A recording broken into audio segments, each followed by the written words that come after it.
Dokuments numur 28. Supervīzumu kalpojošie gari. Kā supernafīmi ir centrālā visuma eņģeļu pulki, un serafīmi ir vietējo visuma eņģeļu pulki. Tā sekonafīmi ir supervīzumu kalpojošie gari. Tomēr dievišķības pakāpes un augstākās varas potenciāla ziņā šie atspoguļojošo garu bērni ir daudz līdzīgāki supernafīmiem nekā serafīmiem.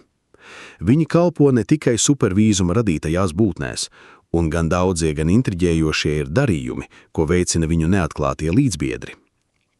Kā pasniegt šajos stāstījumos, supervīzumu kalpojošie gari ietver šādas 3 kārtas – sekonafīmi, tertiafīmi un omniafīmi.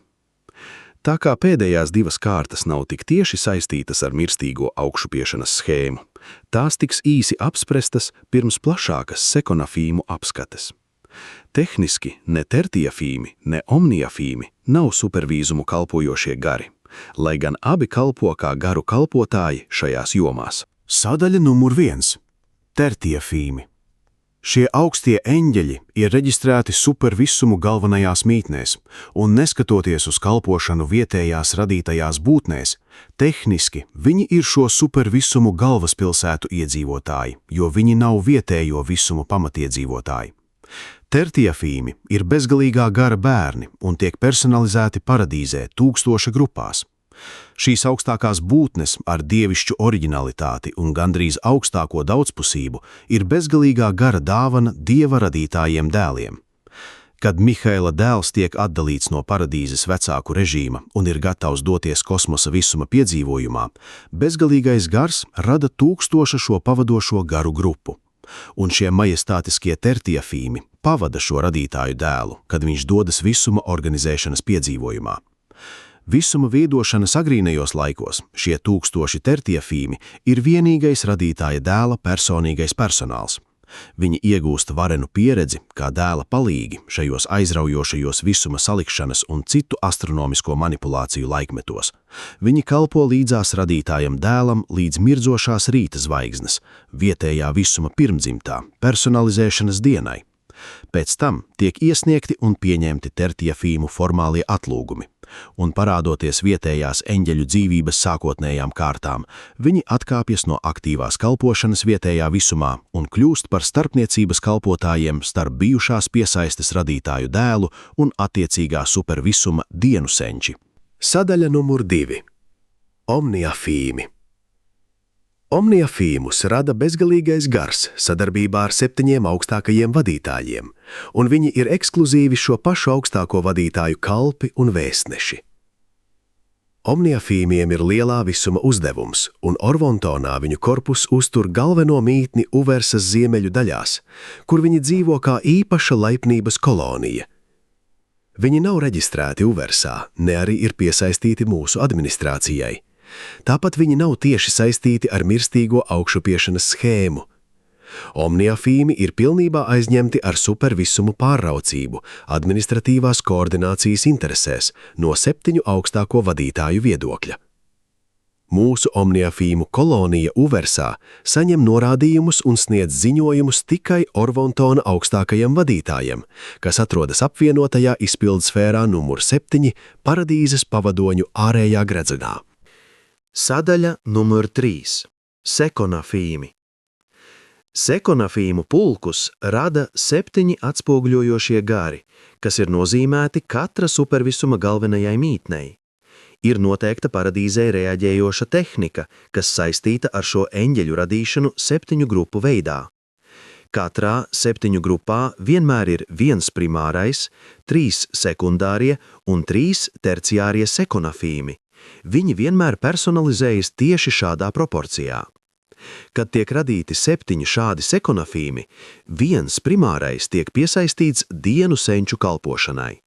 3 sekundārie eņģeļi ir saistīti ar 3 paradīzes izcelsmes administratoru grupām, supervisuma valdībās, dieviškajiem padomdevējiem, gudrības pilnveidotājiem un vispārējiem cenzoriem. 3 terciārie eņģeļi ir piesaistīti supervisuma valdnieku augšupejošajiem trinitizētajiem līdzbiedriem, varenajiem vēstnešiem, tiem, kas augstā varā, un tiem, kam nav vārda un skaita. Šie supervisuma sekonafīmi ir atspoguļojošo garu pēcnācēji, un tāpēc atspoguļošanās spēja ir iedzimusi viņu dabā. Viņi atspoguļojoši reaģē uz katru fāzi katrai radībai, kas cēlusies no trešā avota un centra un paradīzes radītājiem dēliem, bet viņi neatspoguļo tieši tās būtnes un entitātes, personiskas vai citas, kas cēlušās tikai no pirmā avota un centra. Mums ir daudz pierādījumu par bezgalīgā gara universālo saprāta schēmu aktualitāti, bet pat ja mums nebūtu citu pierādījumu, sekonafīmu atspoguļojošās darbības būtu pilnīgi pietiekamas, lai demonstrētu apvienotā darboņa bezgalīgā prāta universālās klātbūtnes realitāti. Sadaļa numur 4. Primārie sekonafīmi. Primārie sekonafīmi, kas nozīmēti dienu senčiem, ir dzīvi spoguļi šo trīsvienīgo valdnieku kalpošanā. Iedomājieties, ko supervisuma ekonomikā nozīmē spēja, tā teikt, pagriezties pret dzīvu spoguli un tajā redzēt un ar to dzirdēt citas būtnes noteiktas atbildes tūkstošiem vai simtiem tūkstošu gaismas gadu attālumā un to visu darīt acu mirklī un nekļūdīgi. Ieraksti ir būtiski visuma vadībai, raidījumi ir noderīgi, vientuļo un citu vēstnešu darbs ir ļoti palīdzīgs, bet dienu senči no savas pozīcijas pa vidu starp apdzīvotajām pasaulēm un paradīzi, starp cilvēku un dievu, var acumirklī skatīties abos virzienos, dzirdēt abos virzienos un zināt abos virzienos. Šī spēja dzirdēt un redzēt, tā teikt, visas lietas, var tikt pilnībā realizēta supervisumos tikai ar dienu senčiem un tikai viņu attiecīgajās galvenajās mītnes pasaulēs. Pat tur ir sastopami ierobežojumi. No Uversas šāda komunikācija ir ierobežota ar Orvontona pasaulēm un visumiem, un lai gan tā nedarbojas starp supervisumiem, šī pati atspoguļojošā tehnika uztur katru no tiem ciešā kontaktā ar centrālo visumu un paradīzi. 7 supervisumu valdības, lai gan individuāli atdalītas, tājādi ir pilnīgi atspoguļojošas augstāk esošo autoritāti un ir pilnībā līdzjūtīgas, kā arī pilnīgi zinošas par zemāk esošajām vajadzībām. Tiek konstatēts, ka primārajiem sekonafīmiem pēc iedzimtas dabas ir nosliece uz 7 kalpošanas veidiem, un ir piemēroti, ka pirmās šīs kārtas sērijas ir tā apdāvinātas, lai dienu senčiem iedzimti interpretētu gara prātu. 1. Apvienotā darboņa balss.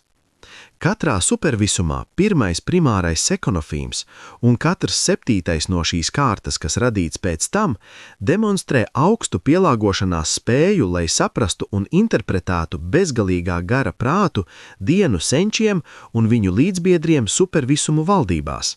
Tam ir liela vērtība supervisumu galvenajās mītnēs, jo atšķirībā no vietējām radītajām būtnēm ar to dievišķajām kalponēm, supervisumu valdības sēdeklī nav specializētas bezgalīgā gara personalizācijas. Tādēļ šīs sekurafu balsis ir vistumāk trešā avota un centra personiskajiem pārstāvjiem šādā galvaspilsētas sfērā. Tiesa, tur ir 7 atspoguļojošie gari, bet šīs sekurafu pulku mātes mazāk patiesi un automātiski atspoguļo apvienoto darboņi nekā 7 meistara garus. 2. 7 meistara garu balss. Otrais primārais sekonafīms un katrs 7. pēc tam radītais ir nosliecies uz 7 meistara garu kolektīvo dabu un reakciju attainošanu. Lai gan katru meistara garu supervisuma galvaspilsētā jau pārstāv kāds no 7 nozīmētajiem atspoguļojošajiem gariem, šāda pārstāvniecība ir individuāla, nevis kolektīva. Kolektīvi viņi ir klātesoši tikai atspoguļoti, tāpēc meistara gari atzinīgi vērtē šo augsti personisko eņģeļu, primāro sekonafīmu 2. sēriju, pakalpojumus, kuri ir tik kompetenti pārstāvēt viņus dienu senču priekšā. Daži šie primārie sekonafīmi, kas dzīvo augšā un laknānā, tiek dēlēti kā Nebadona balsu pārziņi. Tie ir tieši tie primārie sekonafīmi, kuri saspieda ieskaņu mailaknās dienu senčiem, kas rimalsē gan uz Platnes ielas 7, gan uz laika ērus zālēs 4. Drīzāk jūs ieraudzīsiet, kā šādi primārie sekonofīmi spēj saņemt Nebadonas personisko būtnību un kā viņi atspoguļos šo dievišķo būtni attieksmi. 3. Radītāju dēlu balss. Bezgalīgajam garam ir jābūt bijušam kādam sakaram ar paradīzes dēlu Mihaila kārtas radīšanu vai apmācību, jo 3. primārais sekonofīms un katrs 7. sērijas pēc tam piemīt ievērojama dāvana atspoguļot šo radītāju dēlu prātus. Ja dienu senči vēlētos uzzināt, patiesi zināt Nebadona Mihaila attieksmi par kādu apspriežamu jautājumu, viņiem nav nepieciešams viņu saukt pa kosmosa līnijām. Viņiem ir tikai jāizsauc Nebadona balsu pārziņas, kuras pēc pieprasījuma prezentēs reģistrēto Mihaila sekonofīmu, un tieši tad un tur dienu senči uztvers Nebadona meistara dēla balsi. Neviena cita dēlības kārta nav šādi atspoguļojama, un neviena cita eņģeļu kārta nevar šādi funkcionēt. Mēs pilnībā nesaprotam, kā tas tiek paveikts, un es ļoti šaubos, ka paši radītāji dēli to pilnībā saprot. Bet mēs noteikti zinām, ka tas darbojas, un mēs arī zinām, ka tas nekļūdīgi darbojas pieņemami, jo visā universas vēsturē sekonofīmu balsis nekad nav kļūdījušās savās prezentācijās. Šeit jūs sākat redzēt kaut ko no veida, kā dievišķība aptver laika telpu un pārvalda telpas laiku. Šeit jūs gūstat vienu no saviem pirmajiem īsajiem ieskatiem mūžības cikla tehnikā, kas uz brīdi novirzās, lai palīdzētu laika bērniem viņu uzdevumos pārvarēt sarežģītos telpas šķēršļus.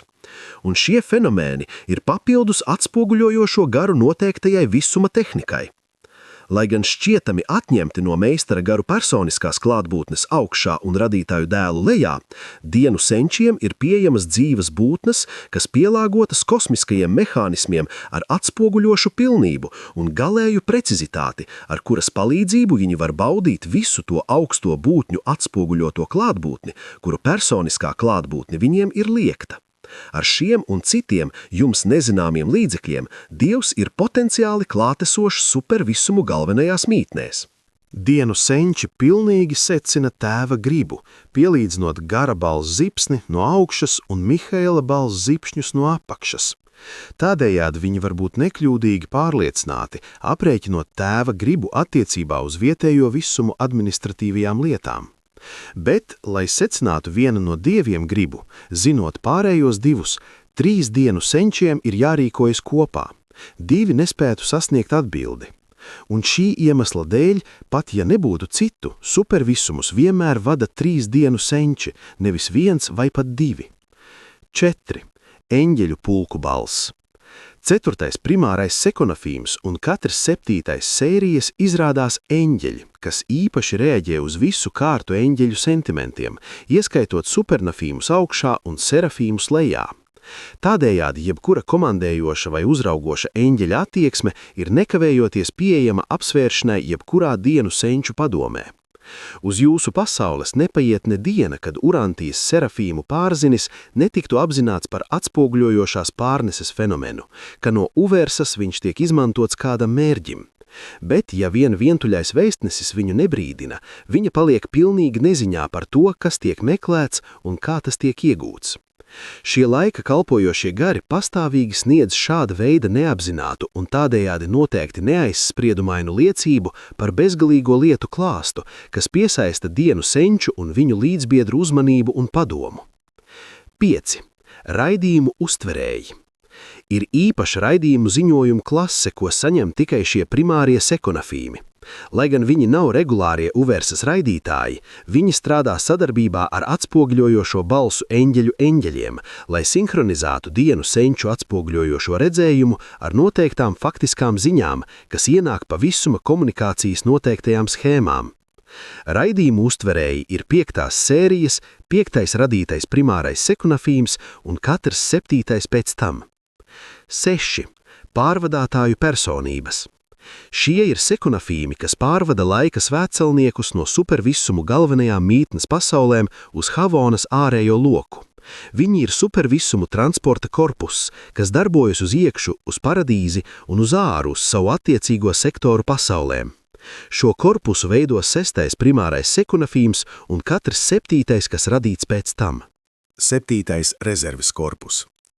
Ļoti liela sekonafīmu grupa, 7. primārās sērijas, tiek turēta rezervē neklasificētiem ienākumiem un ārkārtas uzdevumiem valstībās. Tā kā viņi nav augsti specializēti, viņi var diezgan labi darboties jebkurā no savu daudzveidīgo līdzbiedu spējām, bet šāds specializēts darbs tiek veikts tikai ārkārtas situācijās.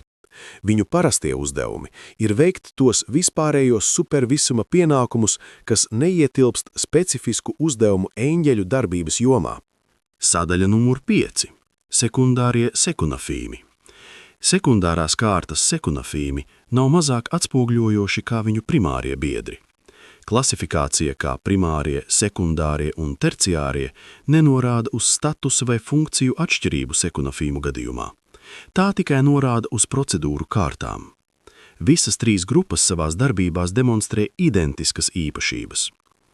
7 sekundāro sekunafīmu atspogļojošie tipi tiek nozīmēti dienu senču koordinēto trīsvienības izcelsmes līdzbiedru kalpošanai šādi. Gudrības pilnveidotājiem – gudrības balsis, filozofijas dvēseles un dvēseļu savienības. Dieviškajiem padomdevējiem – padoma sirdis, eksistences prieki un kalpošanas gandarījumi.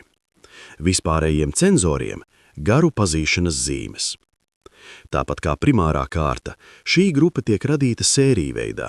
Tas ir, pirmdzimtais bija gudrības balss, un 7. pēc tam bija līdzīgs, un tāpat ar pārējiem 6 šo atspoguļojošo eņģeļu tipiem. Gudrības balss. Daži no šiem sekunāfīmiem ir pastāvīgā saiknie ar paradīzes dzīvajām bibliotēkām, primāro supernāfīmu zināšanu glabātājiem. Specializētā atspoguļojošā kalpošanā gudrības balsis ir dzīvas, aktuālas, pilnīgas un pilnīgi uzticamas visuma koordinētās gudrības koncentrācijas un fokusi. Milzīgajam informācijas apjomam, kas cirkulē supervisumu galvenajās schēmās, šīs izcilās būtnes ir tik atspoguļojošas un selektīvas, tik jūtīgas, ka spēj atdalīt un saņemt gudrības esenci un nekļūdīgi pārraidīt šos prāta dargakneņus saviem priekšniekiem, gudrības pilnveidotājiem. Un viņi darbojas tā, ka gudrības pilnveidotāji ne tikai dzird šies gudrības faktiskos un oriģinālos izteikumus, bet arī atspoguļojoši redz pašas būtnes, augstas vai zemas izcelsmes, kas to izteica. Ir rakstīts, ja kādam trūkst gudrības, lai viņš lūdz. Uversā, kad kļūst nepieciešams pieņemt gudrus lēmumus sarežģītās supervisuma valdības lietās, kad ir jābūt gan pilnības, gan praktiskuma gudrībai, tad gudrības pilnveidotāji sasauc gudrības balsu batereļu un ar savas kārtas pilnīgu prasmi tā pielāgo un virza šos dzīvos uztvērējus no visuma prātā esošās un cirkulējošās gudrības, kad drīz no šīm sekunāfīma balsīm izplūst dievišķās gudrības straume no augšējā visuma un praktiskuma gudrības plūdi no zemāko visumu augstākajiem prātiem. Ja rodas neskaidrības par šo 2 gudrības versiju saskaņošanu, nekavējoties tiek vērsts pie dievišķajiem padomdevējiem, kuri tūlīt lemj par pareizu procedūru kombināciju. Ja ir kādas šaubas par autentiskumu kaut kam, kas nāk no valstībām, kur ir bijis dumpis, tiek vērsts pie cenzoriem, kuri ar savām garu pazīšanas zīmēm spēj nekavējoties lemt par to, kāda veida gars ir iedvesmojis padomdevēju. Tā laiku gudrība un momenta intelekts vienmēr ir klātesoši dienu senčiem, kā atvērta grāmata viņu labvēlīgā skatiena priekšā. Jūs varat tikai nedaudz aptvert, ko tas viss nozīmē tiem, kas ir atbildīgi par supervisumu valdību vadību. Šo darījumu milzums un visaptverošums ir pilnīgi ārpus galīgās uztveres. Kad jūs stāvat, kā es esmu atkārtoti darījis, Uversas gudrības tempļa īpašajās uztveršanas telpās un redzat to visu darbībā, jūs būsiet aizkustināts līdz pielūgsmei par sarežģītības pilnību un visumu starpplanētu komunikāciju darbības drošību.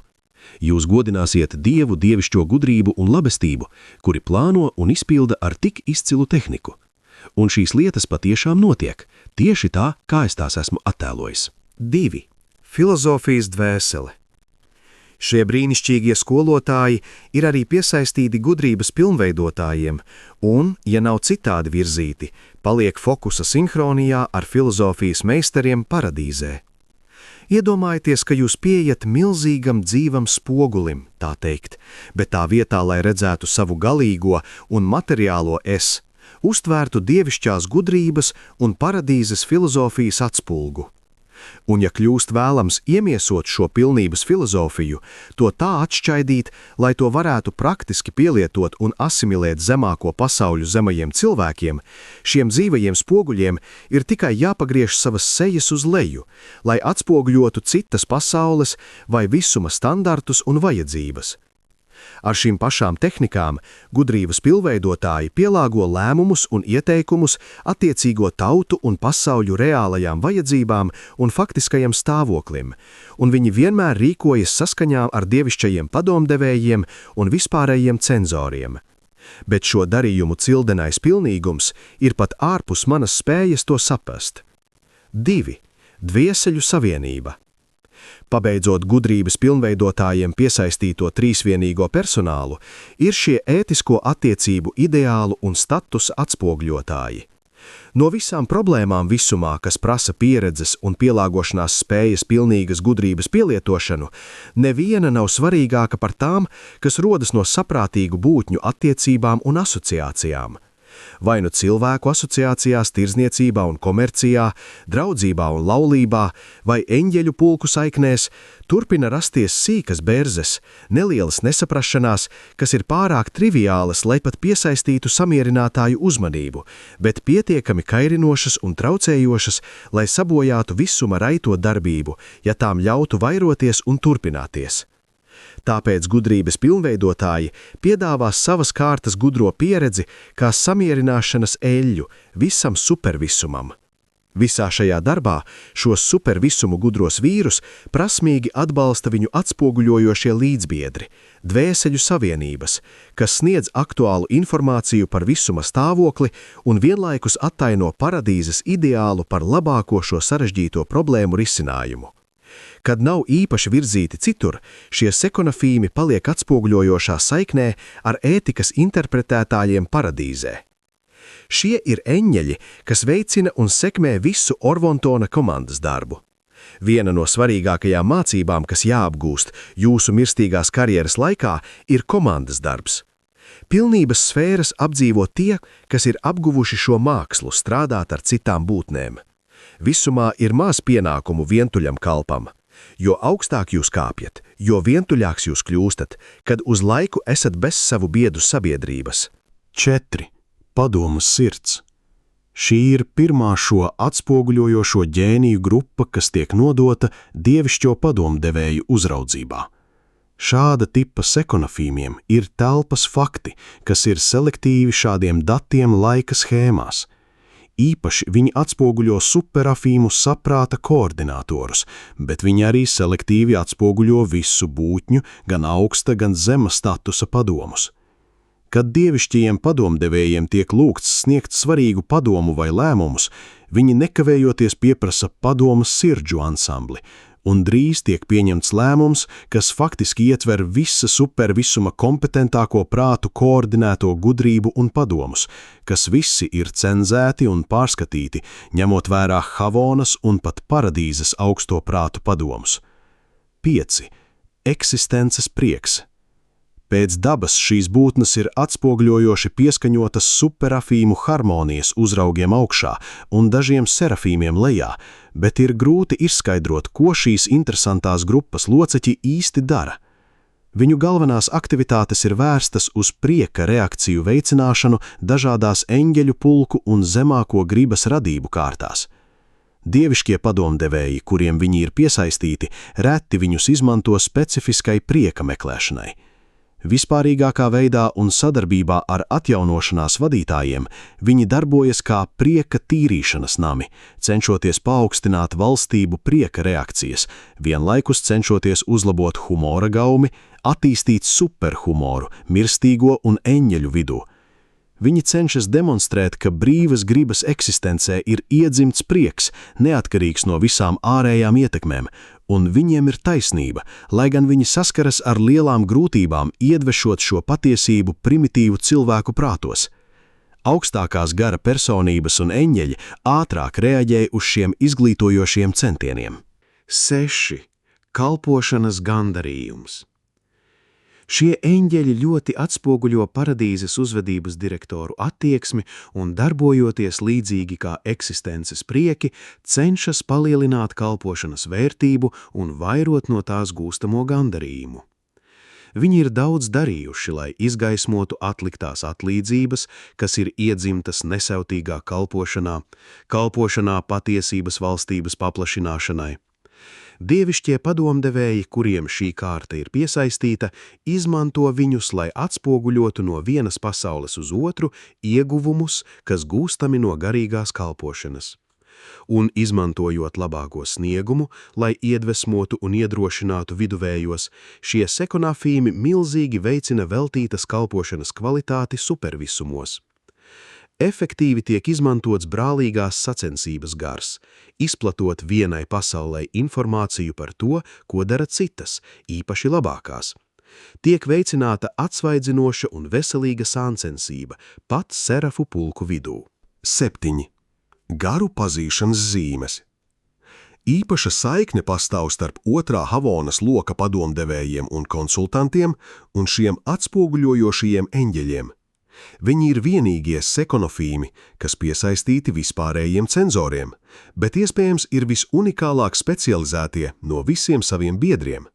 Neatkarīgi no informācijas avota vai kanāla, lai cik niecīgi būtu pieejamie pierādījumi, kad tie tiek pakļauti viņu atspoguļojošajai pārbaudei, šie pazinēji nekavējoties mūs informēs par patieso motīvu, faktisko mērķi un tā izcelsmes īsto dabu. Es brīnos par šo eņģeļu izcilo darbību, kuri tik nekļūdīgi atspoguļo jebkura indivīda, kas ir iesaistīts fokusa ekspozīcijā, faktisko morālo un garīgo raksturu.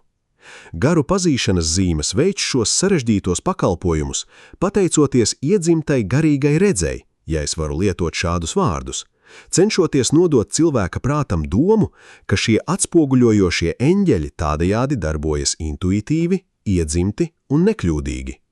Kad vispārējie cenzori redz šīs prezentācijas, viņi ir aci pret aci ar atspoguļotā indivīda kailu dvēseli, un tieši šī portretējuma noteiktība un pilnība daļēji izskaidro, kāpēc cenzori vienmēr var darboties tik taisnīgi, kā taisnīgi tiesneši. Pazīšanas zīmes vienmēr pavada cenzorus jebkurā misijā prom no uversas, un viņi ir tikpat efektīvi visumos, kā savā uversas galvenajā mītnē. Es jums apliecinu, ka visi šie garu pasaules darījumi ir reāli, ka tie notiek saskaņā ar noteiktiem paradumiem un harmonijā ar universālo domēnu nemainīgajiem likumiem. Katras jaunradītas kārtas būtnes tūlīt pēc dzīvības elpas saņemšanas tiek acu mirklī atspoguļotas augšā. Dzīvus radības dabas un potenciāla attēlojums tiek pārraidīts uz supervisuma galveno mītni. Tādējādi, ar pazīšanas zīmju palīdzību, cenzori tiek pilnībā informēti par to tieši, kāda veida gars ir dzimis kosmosa pasaulēs. Tā ir arī ar mirstīgo cilvēku. Salvingtonas māte gars jūs pilnībā pazīst, jo svētais gars jūsu pasaulē pēta visas lietas, un viss, ko dievišķais gars par jums zina, ir nekavējoties pieejams, kad sekorafu pazinēji atspoguļo ar garu par gara zināšanām par jums. Tomēr jāpiemin, ka tēva fragmentu zināšanas un plāni nav atspoguļojami. Pazīšanas zīmes var un atspoguļo saskaņotāju klātbūtni, un cenzori tos pasludina par dievišķiem, bet viņi nevar atšifrēt noslēpumaino uzraugu prāta saturu. Sadaļa numur 6. Terciārie sekonofīmi. Tāpat kā viņu biedri, šie eņģeļi tiek radīti sērijveidā un 7 atspoguļojošos tipos, bet šie tipi nav individuāli nozīmēti atsevišķiem supervisuma administratora dienestiem. Visi terciārie sekonofīmi ir kolektīvi nozīmēti sasnieguma trinitizētajiem dēliem, un šie augšupejošie dēli viņus izmanto savstarpēji aizvietojami. Tas ir varenie vēstneši var un izmanto jebkuru no terciārajiem tipiem, un tāpat dara viņu koordinātas, tie, kas augstā varā, un tie, kam nav vārda un skaita. Šie 7 terciāro sekonofīmu tipi ir izcelsmes nozīmīgums. Supervisuma valdības augšupejošie trinitizētie dēli ir atbildīgi par visu jautājumu risināšanu, kas izriet no jebkura indivīda, rases vai pasaules izcelsmes, un izcelsmes nozīmīgums ir galvenais jautājums visos mūsu plānos par valstības dzīvo radību kosmisko attīstību. Visas attiecības un ētikas pielietošana izriet no fundamentālajiem izcelsmes faktiem. Izcelsme ir dievu relāciju reakcijas pamats. Vienmēr apvienotais darbonis ņem vērā cilvēku, kādā veidā viņš ir dzimis. Ar augstākām lejupējošām būtnēm izcelsme ir vienkārši fakts, kas jānoskaidro, bet ar augšupejošām būtnēm, ieskaitot zemākās eņģeļu kārtas, izcelsmes daba un apstākļi nevienmēr ir tik skaidri, lai gan tikpat svarīgi gandrīz katrā visuma lietu pagriezienā. Tādējādi ir vērtīgi, ka mūsu rīcībā ir virkne atspoguļojošu sekonofīmu, kas var acu mirklī attēlot jebko nepieciešamo attiecībā uz jebkuras būtnes ģenēzis, gan centrālajā visumā, gan visā supervisuma valstībā. Izcelsmes nozīmīgumi ir dzīvas, viegli pieejamas ģenealoģijas milzīgajiem būtņu pulkiem, cilvēkiem, eņģeļiem un citiem, kas apdzīvo 7 supervisumus. Viņi vienmēr ir gatavi sniegt saviem priekšniekiem aktuālu, pilnīgu un uzticamu novērtējumu par jebkura indivīda senču faktoriem un pašreizējo faktisko stāvokli jebkurā viņu attiecīgo supervisumu pasaulēs. Un viņu rīcībā esošo faktu aprēķins vienmēr ir aktuāls līdz pēdējai minūtei. Žēlsirdības atmiņa. Šie ir faktiskie, pilnīgie un bagātīgie dzīvie ieraksti par žēlsirdību, kas ir sniegta indivīdiem un rasēm ar bezgalīgā gara instrumentu maigajām kalpošanām, misijā pielāgot taisnīguma taisnību valstību stāvoklim, kā atklāts izcelsmes nozīmīguma attēlojumos. Žēlsirdības atmiņa atklāja žēlsirdības bērnu morālo parādu, viņu garīgās saistības, kas jāieraksta pret viņu aktīviem no glābšanas nodrošinājuma, ko izveidojuši Dieva dēli. Atklājot tēva iepriekš pastāvošo žēlsirdību, Dieva dēli izveido nepieciešamo kredītu, lai nodrošinātu visu izdzīvošanu. Un tad, saskaņā ar izcelsmes nozīmīguma atzinumiem, tiek izveidots žēlsirdības kredīts katras saprātīgas radības izdzīvošanai. Kredīts ar bagātīgām proporcijām un pietiekamu žēlastību, lai nodrošinātu katras dvēseles, kas patiesi vēlas dievišķu pilsonību, izdzīvošanu. Žēlsirdības atmiņa ir dzīva pārbaudes bilance, jūsu konta ar valstību pārdabiskajiem spēkiem aktuālais stāvoklis. Šie ir dzīvie žēlsirdības kalpošanas ieraksti, kas tiek nolasīti Uversas tiesu liecībās, kad katra indivīda tiesības uz bezgalīgu dzīvi tiek izskatītas, kad troņi tiek mesti augšā un dienu senči sēž. Uversas raidījumi iziet un nāk no viņu priekšas, tūkstošiem tūkstošu viņiem kalpo un 10 000 reiz 10 000 stāv viņu priekšā. Tiesnesis ir nolikts un grāmatas ir atvērtas. Un grāmatas, kas tiek atvērtas šādā nozīmīgā brīdī, ir supervisumu terciāro sekonofīmu dzīvie ieraksti. Formālie ieraksti ir arhīvā, lai apstiprinātu žēlsirdības atmiņu liecības, ja tās ir nepieciešamas. Žēlsirdības atmiņai ir jāparāda, ka Dieva dēlu izveidotais glābšanas kredīts ir pilnībā un uzticīgi izmaksāts trešā avota un centra pacietīgo personību mīlošajā kalpošanā.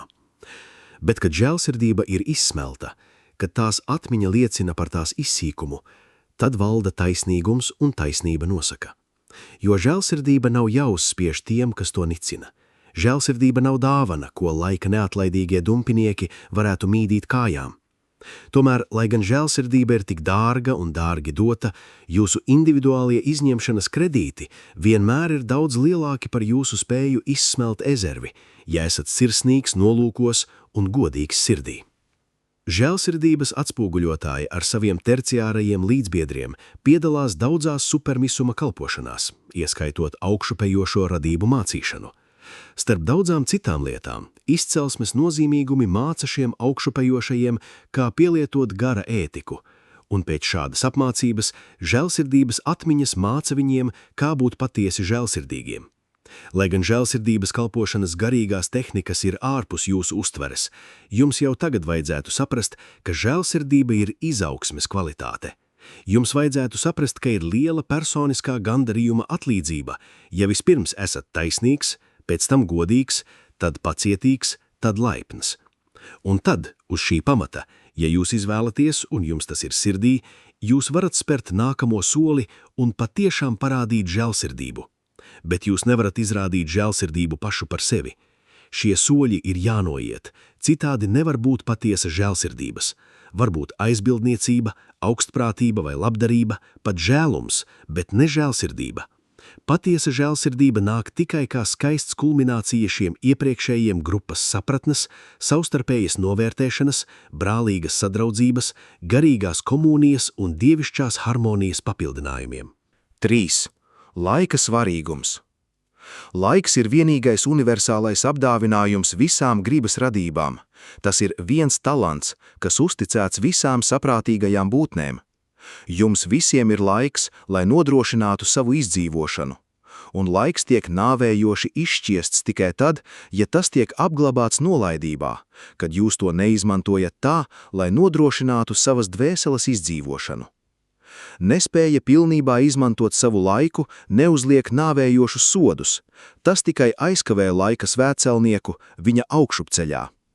Ja izdzīvošana tiek iegūta, visus citus zaudējumus var atgūt.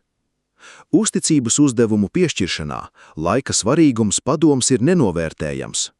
Laiks ir vitāls faktors visā šajā Havonas un paradīzes pusē. Galīgajā tiesā, dienu senču priekšā, laiks ir pierādījumu elements. Laika svarīgumiem vienmēr ir jāsniedz liecība, lai parādītu, ka katram apsūdzētājam ir bijis pietiekami daudz laika lēmumu pieņemšanai, izvēles viekšanai. Šie laika vērtētāji ir arī pravietojumu noslēpums. Viņi attēlo laika elementu, kas būs nepieciešams jebkura uzņēmuma pabeigšanai, un viņi ir tikpat uzticami kā rādītāji, kā citu dzīvo kārtu, frandalanki un chronodeki. Dievi paredz, tātad zina iepriekš, bet laika visumu augšupejošajām autoritātēm ir jākonsultējas ar laika svarīgumiem, lai varētu prognozēt nākotnes notikumus.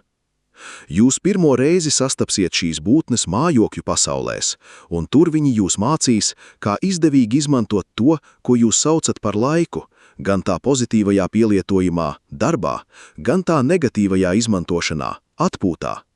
Abi laika izmantošanas veidi ir svarīgi. 4. Uzticības svinīgums. Uzticība ir gribas radību izšķirošais pārbaudījums. Uzticamība ir patiesais pašpārvaldes rakstura mērs. Šie sekunafīmi sasniedz dubultu mērķi supervisuma ekonomikā. Viņi attēlo visām gribas radībām pienākuma, svētuma un uzticības svinīguma sajūtu. Tajā pašā laikā viņi nekļūdīgi atspoguļo valdošajām autoritātēm jebkura kandidāta uz uzticību precīzu uzticamību. Urantijā jūs groteski mēģināt lasīt raksturu un novērtēt specifiskas spējas, bet uvērsā mēs faktiski darām šīs lietas pilnībā. Šie sekunafīmi sver uzticamību nekļūdīgas rakstura novērtēšanas dzīvajos svaros, un kad viņi ir uz jums paskatījušies, mums ir tikai jāpaskatās uz viņiem, lai zinātu jūsu spēju robežas pildīt atbildību, izpildīt uzticību un veikt misijas. Jūsu uzticamības aktīvi ir skaidri norādīti līdzās jūsu saistībām par iespējamu saistību neizpildi vai nodevību. Jūsu priekšnieku plāns ir jūs paaugstināt ar paplašinātiem uzticības uzdevumiem tik ātri, cik jūsu raksturs ir pietiekami attīstīts, lai graciozi nestu šīs papildu atbildības, bet indivīda pārslogošana tikai izraisa katastrofu un nodrošina vilšanos. Un kļūdu, priekšlaicīgi uzliekot atbildību gan cilvēkam, gan eņģelim, var izvairīties izmantojot šo nekļūdīgo laika un telpas individu uzticamības spēju novērtētāju kalpošanu. Šie sekunafīmi vienmēr pavada tos, kas augstā varā, un šie vadītāji nekad nepiešķir uzdevumus, kamēr viņu kandidāti nav nosvērti sekurafu svaros un pasludināti par nepietiekamiem. 5. Kalpošanas svētums. Kalpošanas privilēģija nekavējoties seko uzticības atklāšanai. Nekas nevar stāvēt starp jums un iespēju palielinātai kalpošanai, izņemot jūsu pašu neusticamību, jūsu spēju trūkumu novērtēt uzticības svinīgumu. Kalpošana, mērķtiecīga kalpošana, nevis verdzība, rada vislielāko gandarījumu un ir dievišķākās cieņas izpausme. Kalpošana vairāk kalpošanas, palielināta kalpošana, grūta kalpošana, piedzīvojumiem bagāta kalpošana un beidzot dievišķa un pilnīga kalpošana ir laika mērķis un telpas galamērķis.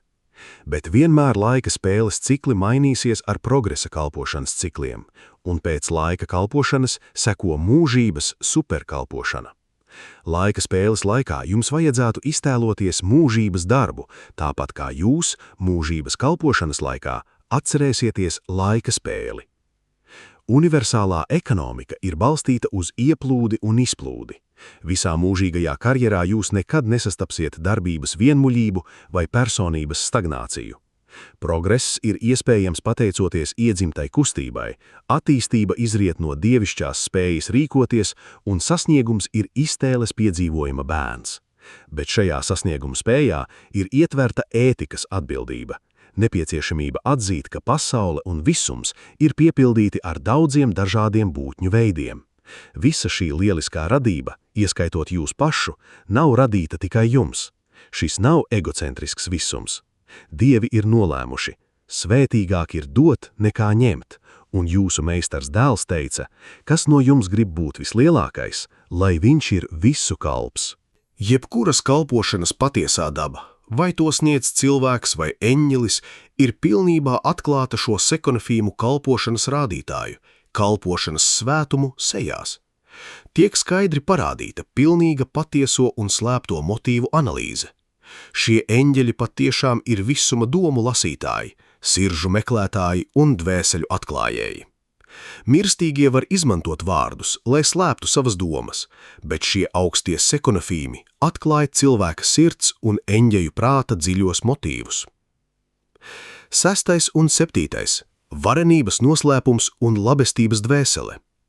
Kad augšupējošie svētcelnieki ir atmodušies uz laika svarīgumu, ceļš ir sagatavots uzticības svinīguma apzināšanai un kalpošanas svētumu novērtēšanai. Lai gan tie ir varenības morālie elementi, ir arī varenības noslēpumi. Kad tiek piemēroti varenības garīgie pārbaudījumi, morālie elementi netiek ignorēti, bet nesavtības kvalitāte, kas atklājās nesavtīgā darbā savu zemes biedru, īpaši cienīgu būtņu, kas ir nonākušas grūtībās un bēdās, labklājībai, ir patiesais planētas varenības mērs. Un varenības izpausme uz tādas pasaules kā Urantija ir paškontroles demonstrēšana. Liels cilvēks nav tas, kurš ieņem pilsētu vai gāž nāciju, bet drīzāk tas, kurš savalda savu mēli. Varenība ir sinonīms dievišķībai. Dievs ir augstākajā mērā varens un labs. Varenību un labestību vienkārši nevar atdalīt, tās ir mūžīgi vienotas Dievā. Šo patiesību burtiski un pārsteidzoši ilustrē varenības noslēpuma un labestības dvēseles atspoguļojošā savstarpējā atkarība, jo neviens nevar darboties bez otra. Atspoguļojot citas dievišķības īpašības, supervisuma sekonofīmi var un darbojas vieni, bet varenības un labestības atspoguļojošie novērtējumi šķiet neatdalāmi. Tādēļ jebkurā pasaulē, jebkurā visumā, šiem varenības un labestības atspoguļotājiem ir jāstrādā kopā, vienmēr uzrādot duālu un savstarpēji atkarīgu ziņojumu par katru būtni, uz kuru viņi fokusējas. Varenību nevar novērtēt, nezinot labestības saturu. Savukārt labestību nevar attēlot, neizrādot tās iedzimto un dievišķo varenību. Varenības novērtējums atšķiras no sfēras uz sfēru. Būt varenam nozīmē būt dievišķam, un tā kā varenības kvalitāti pilnībā nosaka labestības saturs, no tā izriet, ka pat jūsu pašreizējā cilvēciskajā stāvoklī, ja jūs ar žēlastību varat kļūt labs, jūs tādējādi kļūstat varens. Jo nelokāmāk jūs skatāties un jo neatlaidīgāk jūs tiecaties pēc dievišķās labestības koncepcijām, jo noteiktāk jūs augsiet varenībā, patiesā izdzīvošanas rakstura lielumā. Sadaļa numur 7. Sekonofīmu kalpošana. Sekonofīmu izcelsme un galvenā mītne ir supervisumu galvaspilsētās, bet ar saviem sadarbības biedriem viņi darbojas no paradīzes krastiem līdz kosmosa evolucionārajām pasaulēm. Viņi kalpo kā vērtīgi palīgi supervisumu valdību apspriežu asambleju locekļiem un ir liels palīgs Uversas laipnības kolonijām, zvaigžņu studentiem, tūkstošgadas turistiem, debesu novērotājiem un daudziem citiem, ieskaitot augšupejošās būtnes, kas gaida Havonas transportu. Dienu senči ar prieku nozīmē dažus primāros sekonafīmus, lai palīdzētu augšupejošajām radībām, kas dzīvo 490 studiju pasaulēs ap Uversu, un šeit arī daudzas sekundārās un terciārās kārtas kalpo kā skolotāji. Šie Uversas pavadoņi ir laika visumu noslēguma skolas, kas piedāvā sagatavošanās kursu 7 aploku Havonas universitātei. No 3 sekonofīmu kārtām terciārā grupa, kas piesaistīta augšupejošajām autoritātēm, visplašāk kalpo laika augšupejošajām radībām. Jūs reizēm satiksiet viņus drīz pēc jūsu aiziešanas no Urantijas, lai gan jūs brīvi neizmantosiet viņu pakalpojumus, līdz sasniegsiet Orvontona uzkavēšanās pasaules. Jūs izbaudīsiet viņu sabiedrību, kad pilnībā iepazīsieties ar viņiem savas uzturēšanas laikā Uversas skolu pasaulēs. Šie terciārie septonāfimi ir laika taupītāji, telpas saīsinātāji, kļūdu detektori, uzticīgi skolotāji un mūžīgi ceļveži, dzīvas dievišķās drošības zīmes, žēlastībā novietotas laika krustcelēs, lai vadītu satrauktu svētceļnieku kājas lielas apjukuma un garīgas nenoteiktības brīžos. Ilgi pirms pilnības vārtu sasniegšanas jūs sāksiet piekļūt dievišķības instrumentiem un sazināties ar dievības tehnikām. Arvien vairāk, no brīža, kad jūs ierodaties sākotnējā mājokļu pasaulē, līdz jūs aizverat acis Havonas miegā, gatavojoties savam paradīzes tranzītam, jūs izmantosiet šo brīnišķīgo būtņu ārkārtas palīdzību, kuras tik pilnīgi un brīvi atspoguļo to drošo un uzticamo svētceļnieku drošās zināšanas un noteikto gudrību, kuri ir gājuši jums pa priekšu garajā ceļā uz pilnības vārtiem. Mums ir liekta pilnīga privilēģija izmantot šos atspoguļojošās kārtas eņģeļus Urantijā. Viņi ir bieži viesi jūsu pasaulē, pavadot nozīmētas personības, bet šeit viņi nevar brīvi darboties. Šī sfēra joprojām ir daļējā garīgā karantīnā, un dažas no schēmām, kas ir būtiskas viņu pakalpojumiem, šeit pašlaik nav. Kad jūsu pasaule atkal tiks atjaunota attiecīgajās atspoguļojošajās schēmās, liela daļa no starpplanētu un starpvisuma komunikācijas darba tiks ievērojami vienkāršota un pātrināta. Debesu darbinieki Urantijā saskaras ar daudzām grūtībām šī funkcionālā ierobežojuma dēļ viņu atspoguļojošajiem līdzbiedriem. Bet mēs priecīgi turpinām vadīt savas lietas ar pieejamajiem instrumentiem, neskatoties uz mūsu vietējo trūkumu daudzos no šo brīnišķīgo būtņu pakalpojumiem, kosmosa dzīvajiem spoguļiem un laika klātbūtnes projektoriem. Sponsorējis varenais vēstnesis no Uversas.